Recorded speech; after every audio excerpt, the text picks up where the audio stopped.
Hello everyone, myself Shraddha Gupta and currently I am pursuing BBMS from GLE University. Today I am here to explain the topic of delegation of authority. तो delegation of authority होता क्या है? जब manager अपनी powers थोड़ी powers subordinates को transfer कर देता है, उसे हम डेलीगेशन ऑफ अथॉरिटी कहते हैं, क्योंकि मैनेजर अकेले इतने सारे काम नहीं कर सकता है अकेले, तो वो अपने थोड़े काम अपने थोड़े सबॉर्डिनेट्स को ट्रांसफ़र कर देता है। और क्योंकि तो फिर वो जो एक्चुअल काम है वो उस पर हाई प्रायोरिटी दे के बाकी जो अदर काम है, जो छोटे मोटे काम है, वो सबॉर्डिनेट्स को ट्रांसफ़र कर दे, तो इससे काम भी जल्दी होगा और जो मेन काम है वो उस पर ज़्यादा फोकस कर पाएगा।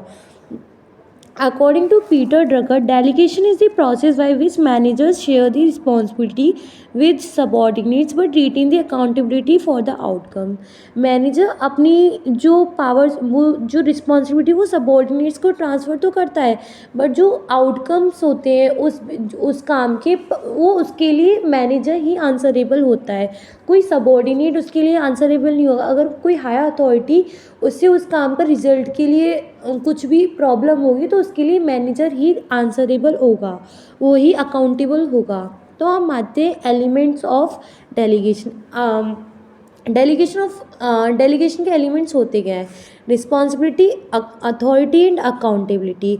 तो पहले आते हैं हम रिस्पॉन्सिबिलिटी पे। Responsibility means the work assign to an individual.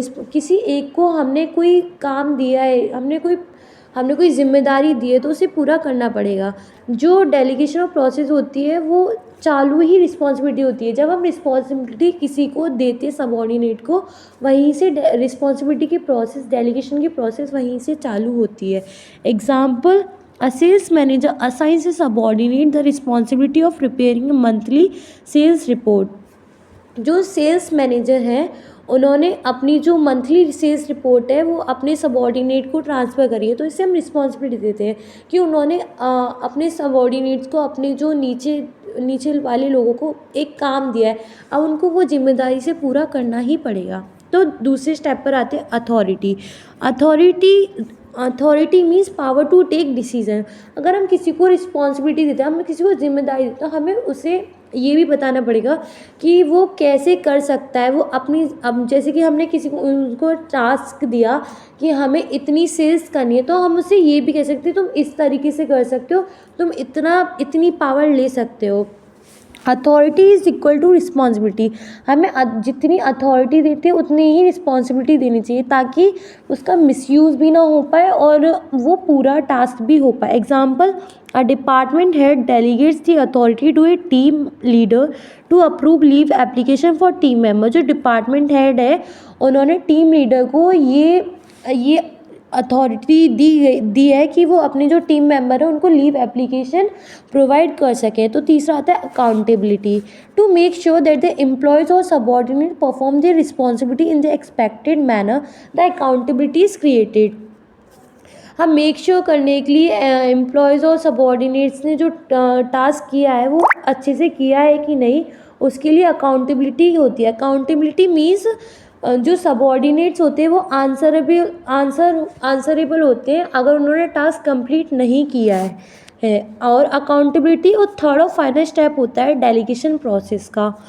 और example, the subordinate is accountable to the manager for submitting the sales report on time and ensuring its accuracy. जो सबॉर्डिनेट है वो मैनेजर को आंसरेबल होगा कि उसने ये जो टेबल बनाई वो टाइम से बनाई हो और एक्यूरेसी के साथ बनाई हो। तो हम तीसरा आते हैं इम्पॉर्टेंस ऑफ डेलीगेशन। डेलीगेशन के इम्पॉर्टेंस क्या होते हैं? पहला इम्पॉर्टेंस है effective management. Delegation process managers pass routine work to the subordinates. जो मैनेजर्स होते हैं वो रूटीन वर्क प्रोवाइड करते हैं सबॉर्डिनेट्स को, ताकि वो काम अच्छे से हो सके और उसके मैनेजमेंट वो टाइम पर पूरा हो सके। इसलिए मैनेजर अपनी जो पावर होता है वो डेलीगेट कर पाता है।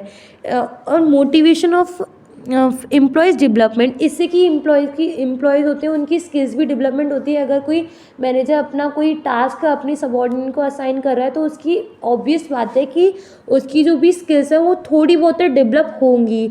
और फैसिलिटेशन ऑफ ग्रोथ, जिससे कि और उससे अगर हम है ना एम्प्लॉयज़ की ग्रोथ होगी, एम्प्लॉयज़ का डेवलपमेंट होगा, तो ये जाहिर सी बात है कि हमारी ऑर्गेनाइजेशन की भी ग्रोथ ही होगी।